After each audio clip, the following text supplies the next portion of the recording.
جی السلام علیکم صاحب صدر راجہ ظفر الحق صاحب، طارق فضل چوہدری صاحب، جنرل قیوم صاحب، حنیف خالد صاحب، رائے اظہر صاحب، رائے ریاض صاحب اور مصنف نواز رضا صاحب۔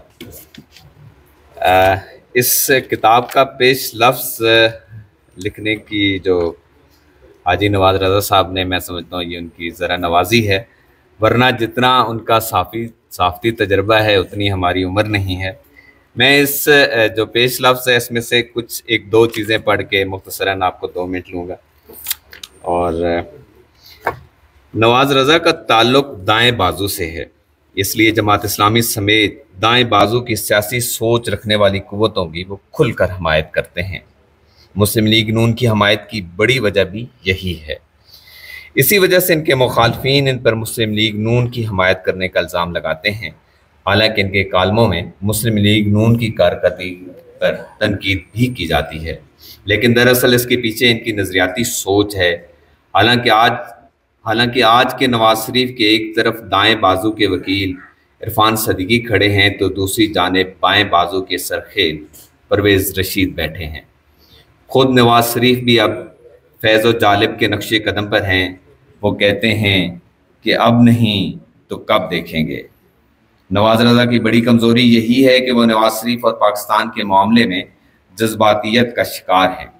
نواز شریف کا انہوں نے ایک ایسا حوالہ بنا رکھا ہے جہاں انہیں سب کچھ روشن اور اجلا اجلا نظر آتا ہے، اور پاکستان کے بارے میں وہ یہ بات ماننے کو بھی تیار نہیں ہوتے کہ یہ ایک ناکام ریاست بن چکی ہے۔ آپ کو نواز رضا کی اس کتاب میں بھی یہی کچھ دیکھنے اور پڑھنے کو ملے گا۔ نواز شریف 3 بار وزیر اعظم بنے اور تینوں بار ان کی فوج سے نہیں بن سکی۔ اس سے ایک بات تو بالکل واضح ہو جاتی ہے کہ نواز شریف جھکتا ضرور ہے، لیکن اتنا بھی نہیں جھک سکتا کہ اپنی پیٹھ پر کسی کو سوار کر لے۔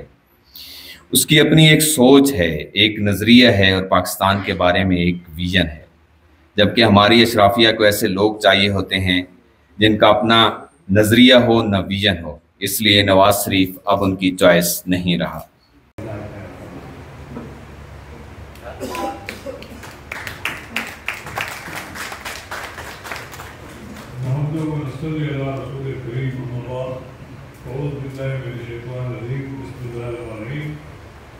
میں راجہ محمد الحق صاحب، جنرل قیوم صاحب، حنیف خالد صاحب، رائے ریاض صاحب اور میرے دوست ہمارے زمانے کے وزیر بھی بنے اور ایم ایل اے بنے ہیں ڈاکٹر طارق فضل صاحب، یہ میرے سامنے سارے دوست بیٹھے ہوئے ہیں، میر مشیر سلطان صاحب ہیں، جاوید اختر صاحب ہیں۔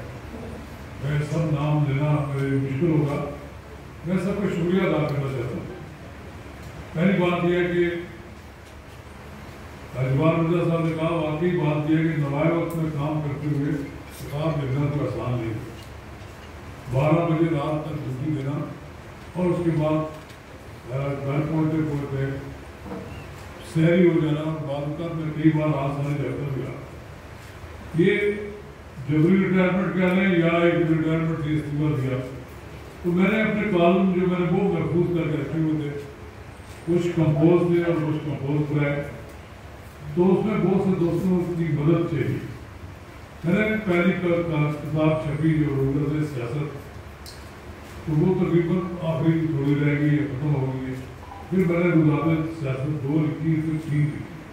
ابھی بھی میرے پاس اتنے کالم موجود ہیں کہ 2-3 اور کتابیں لکھی جا سکتی ہیں، لیکن میں نے جو کالم پرٹیکولرلی جو نثار علی خان کے بارے میں تھے تو میں نے مطلع کیے، اور آپ حیران ہو گئے کہ جس شخص کے بارے میں نے وہ کتاب لکھی ان تک بھجوائی بھی، لیکن انہوں نے پڑھی پڑھی۔ اتنا زیادہ کسی کو کسی کتاب کے ساتھ لا تعلق ہوتا، وہ ان کو میں کہتا تھا کہ آپ کتاب لکھیں یا مجھے بتائیں، میں آپ کو لکھتا ہوں، وہ کوئی بات ایسی جو ان کے سینے میں راز ہے وہ اپنے ساتھ ہی لے جاتا ہے۔ پھر مجھے دوستوں نے مشورہ دیا کہ آپ نے نواز شریف کی سیاست کے بارے میں بہت کچھ لکھا ہے۔ بہت سے لوگ تو یہ سمجھتے ہیں کہ شاید یہ وہ قاصہ لیسی کی ہوگی۔ نوائے وقت کا جو کالم چھپتا ہے وہ قاصہ لیسی نہیں ہوتی، اور مجید نظامی صاحب کی خواہش ہوتی ہے کہ آپ جس کے بارے میں لکھ رہے ہیں اس کو تنقید بھی کریں. اور میں اس میں کوئی شک بھی نہیں ہے کہ میں نواز شریف کا شہدائی بھی ہوں اور ناقد بھی ہوں. میرے ساتھ یہ بھی یہاں سے چلے گئے طاہر صاحب نہیں تھے اس میں سارے ضابط تھے.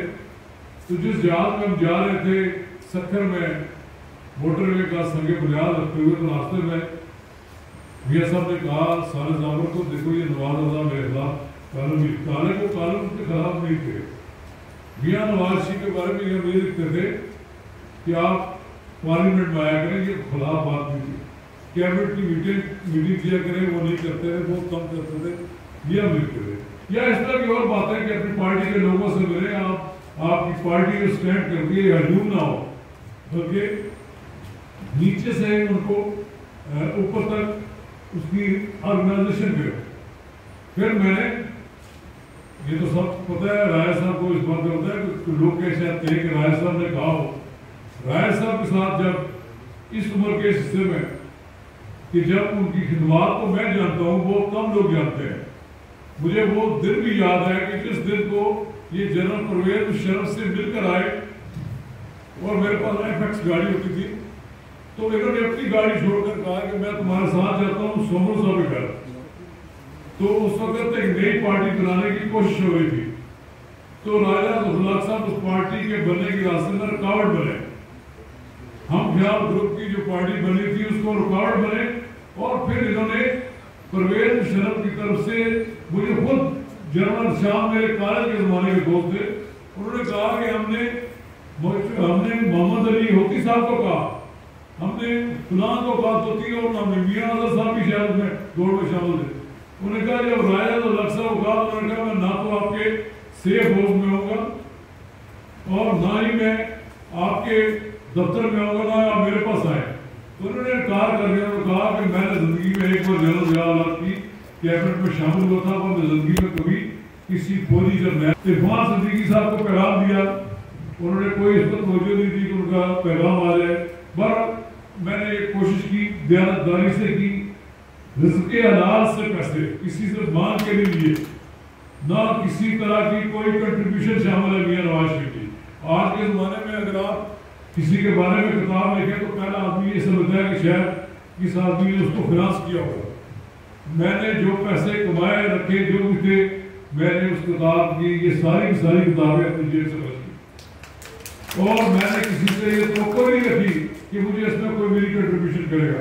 لیکن میں شکر گزار ہوں کہ دیکھو میں جہاں 35 سال 40 سال کھڑا تھا وہیں کھڑا. بہت کم لوگ ہوتے ہیں کہ پچھلے جب ہوتے ہیں پچھلے 5 سال وہ بھول جاتے ہیں پھر اگلے نئے 5 سال کا ان کا نیا ایجنڈا ہوتا ہے. تو جب میاں نواز شریف پہلی بار پالیٹکس میں آئے تو میں ان کے ساتھ اس وقت کی دوستی ہے تعلق ہے اور میں تو راجہ ذوالحق صاحب کے ساتھ اس وقت سے وابستہ ہوں کہ جب آپ نے بہت کم لوگوں نے دیکھا ہوگا ان کو یہ سوٹ پہنتے تھے اور ان کے یہاں قائد اعظم کی کیپ ہوتی تھی. رائے صاحب فردوسی روڈ پہ رہتے تھے. تو میں تو ان کا اس وقت کا موقع ہوں اور میں نے اس کتاب کی تقریب رنمائی کے لیے کسی اور کو صدارت کے لیے میں نے منتخب بھی نہیں کیا. تو باقی ڈاکٹر طارق صاحب تو میرے اس قابلے کے بہت پرانے آدمی ہیں, ابھی 20-25 سال ہو گئے ہیں ان کو بھی ہمارے ساتھ دوستی کا.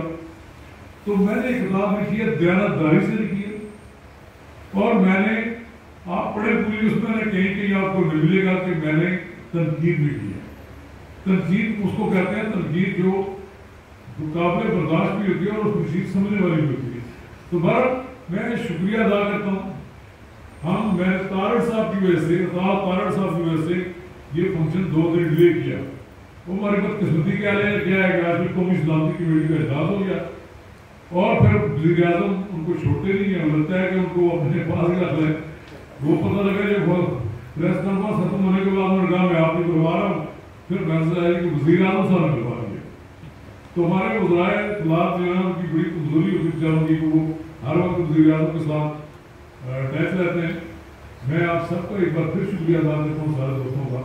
آپ تشریف لائے اور بیٹھے رہے اور بالخصوص رائے صاحب کا. رائے صاحب کی صحت آگے سے ماشاء اللہ فٹ ہے لیکن یہ جو شوگر کے مسائل ہوتے ہیں دوسرا زیادہ بیٹھے رہنا میں ان کا شکریہ ادا کرتا ہوں، ڈاکٹر طارق فضل صاحب کا بھی شکریہ ادا کرتا ہوں کہ انہوں نے بھی کئی پریس کانفرنس سے ان سے نکلنے کی ضد طے کر دی، نہ آگے اور ایک دو آدمی تو پیچھے ہی رہ گئے، ان کو یہاں تک پہنچتے میرے خیال کو اب دیر ہو گئی ہے. تو میں ایک بار پھر آپ کا شکریہ ادا کرتا ہوں کہ آپ لوگوں نے آج کی تقریب کو